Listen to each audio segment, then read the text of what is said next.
today we're going to be going on a journey back to World War II. I'm going to be spending the night in a pillbox, which was built just after June 1940, after Dunkirk. So obviously the story behind obviously the building of the fortifications and obviously the fortified lines, which I will explain.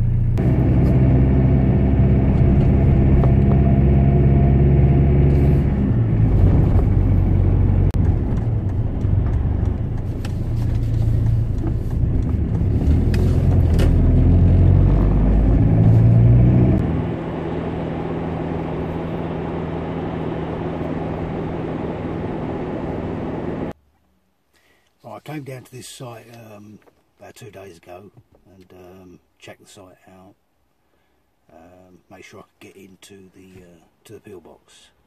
So I actually filmed that, so I'll play it now. Okay.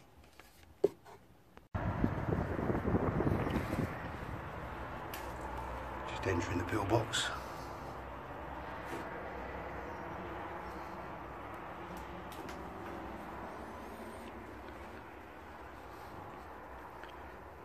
A little bit of rubbish to clear up.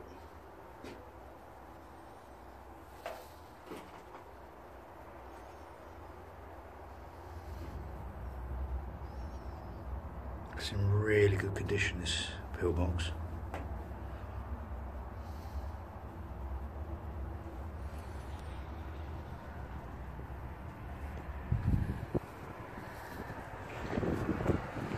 You shall fight in France. We shall fight on the seas and oceans. We shall fight with growing confidence and growing strength in the air. We shall defend our island, whatever the cost may be. We shall fight on the beaches.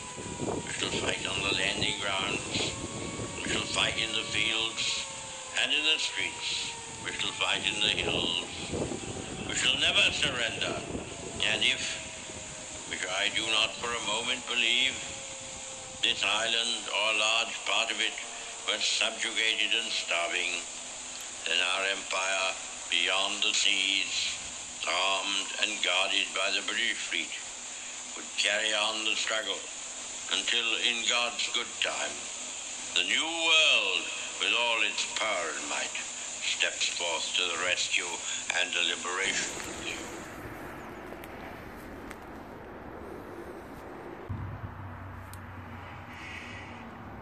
I'm inside the bunker now. I've had to be a little bit careful because it's very, very busy. It's right near a main road, and seems to be a hell of a lot of people coming through. So I had to sort of quickly dart across. I'm only probably about 100 foot from the road, so I've had to be a little bit careful. I'm not going to bother setting any kit up just yet, just in case. I've probably got about another 2 or so hours till it's dark. So what I'll do is I'll wait until then, give the place a little tidy up anyway, have the usual, have a cup of tea, and then I'll start setting some stuff up just to make sure that the coast is clear and no one's going to move me on. Okay, I'll speak soon.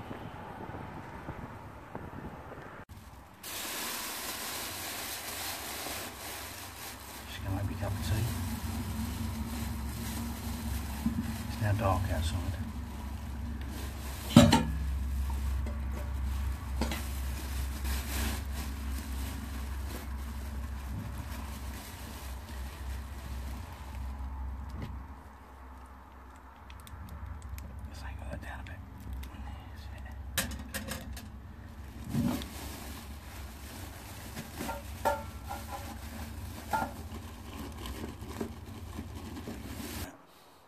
Trying to keep the light down a little bit.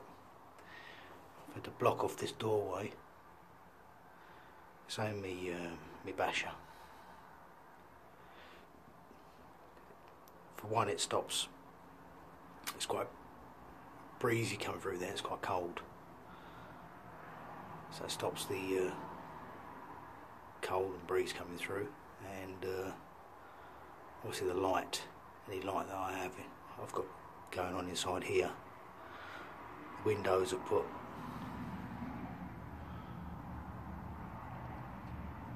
just put some bin bags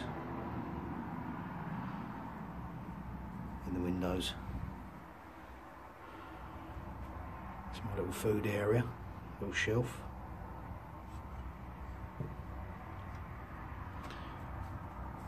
Unfortunately, there's not a lot of outside footage because it's so open.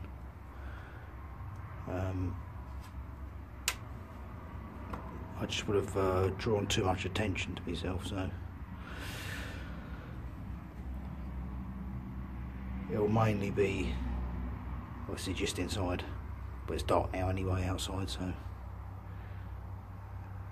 nothing to see. So okay, I'll be back in a minute. After the evacuation at Dunkirk, the British forces were very short on artillery, tanks. Basically, they left so much at Dunkirk. They thought it was inevitable that the Germans were going to invade, so they put forward plans to fortify the whole of the southeast and the whole of the east coast, going all the way up, then obviously Kent and so on. This is just in my area. We have the Thames going through to London. We have all of this line here is a defence line going all the way up to Harwich, and there's a river there. There's a couple of rivers along here, the Crouch, Chelmer, River Chelmer.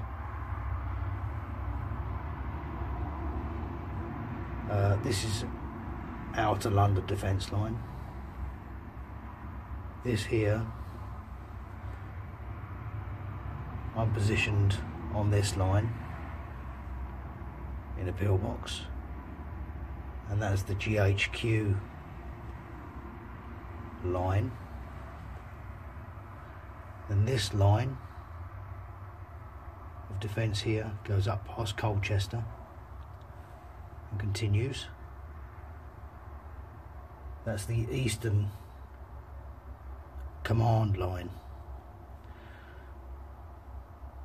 All of these defence lines had tank barriers, ditches,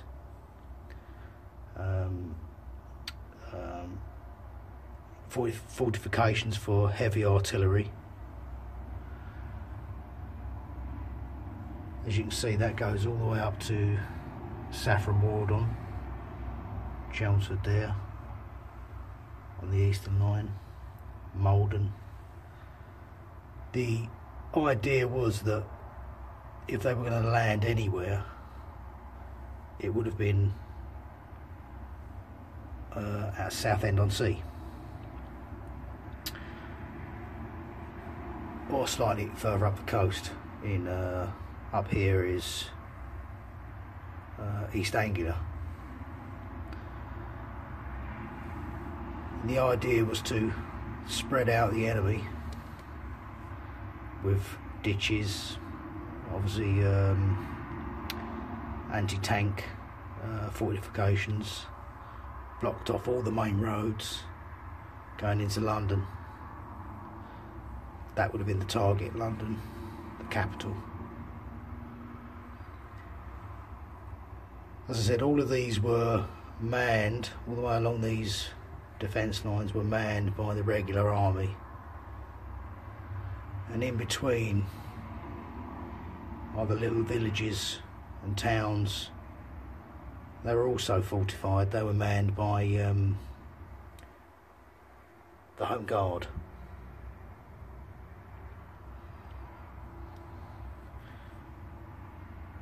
Obviously the idea, if they landed there, the defences were so that the whole army would have to spread along. The defences around this area were tremendous for obvious reasons. There's Canvey Island just there. That was heavily defended with very big guns, heavy guns, for anything that came down the Thames. Navigatable flight path for the Luftwaffe to bomb London. They followed it, basically.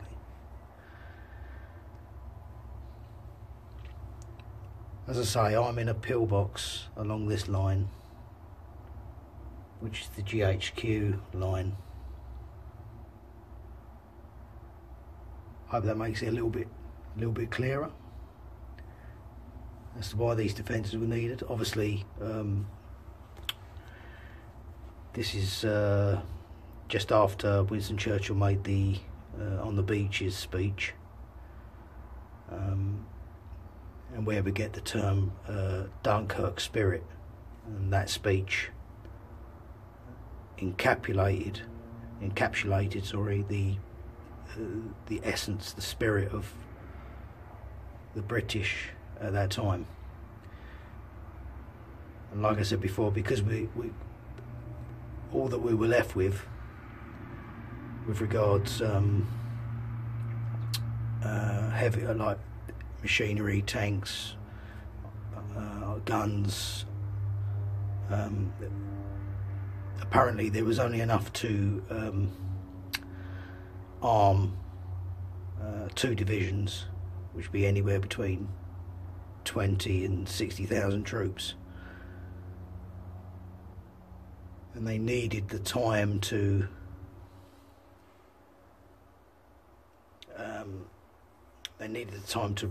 recoup their losses for what they left in Dunkirk. Okay, hope that makes it a little bit clearer. We'll speak soon. It's cook time. I like to keep things nice and simple. Tuna.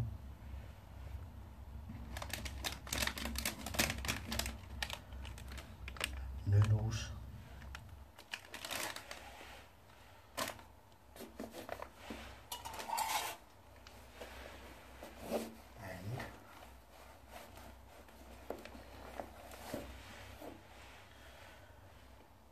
Some Tabasco sauce,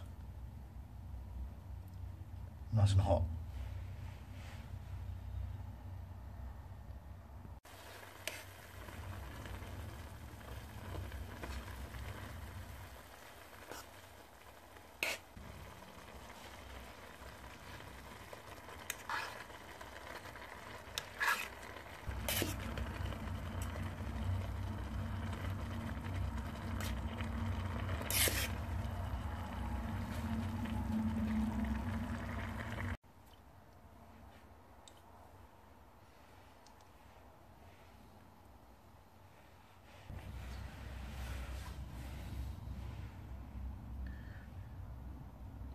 The usual. Cheers. Vegetarian sausage rolls. They're lovely.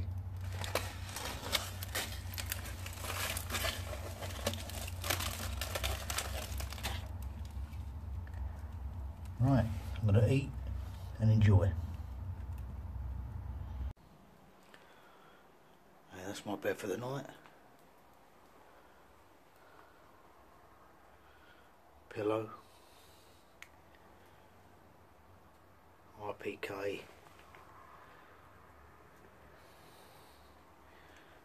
ground sheet. For obvious reasons, there's no fire. I should be nice and warm in that. I think tonight's about 0 degrees to 2 degrees Celsius.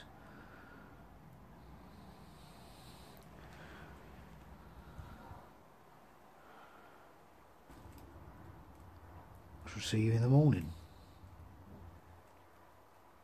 Good night. Good morning. It's about it's about 6 AM. Still dark outside. What I'm going to do is pack all my stuff up, get a cup of tea on the go, and we'll be out of here as soon as possible. What I'm going to do is I'm going to leave the place in the position I found it, obviously minus the rubbish and the glass. I'm going to take that with me, because you know, if it looks like someone's been setting up home in here, you know, putting up curtains and whatnot, they might close it off, so you know, might spoil anyone else's enjoyment of coming here and having a look around if they can find it.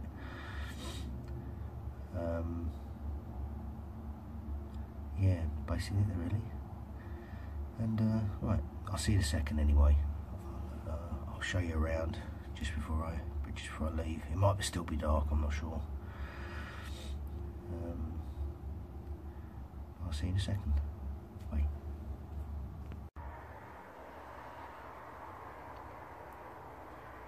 Just one last little look round.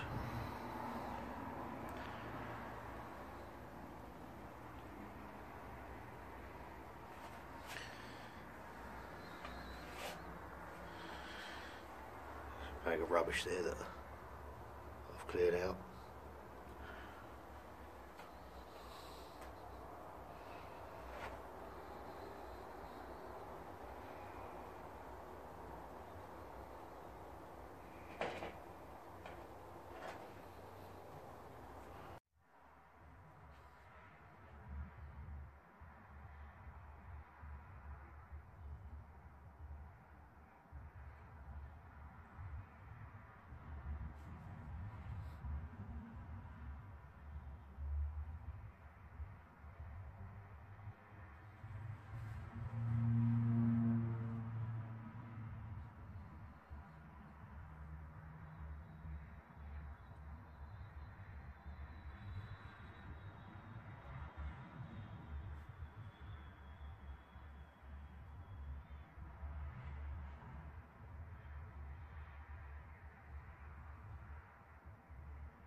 it for today. I'm going to leave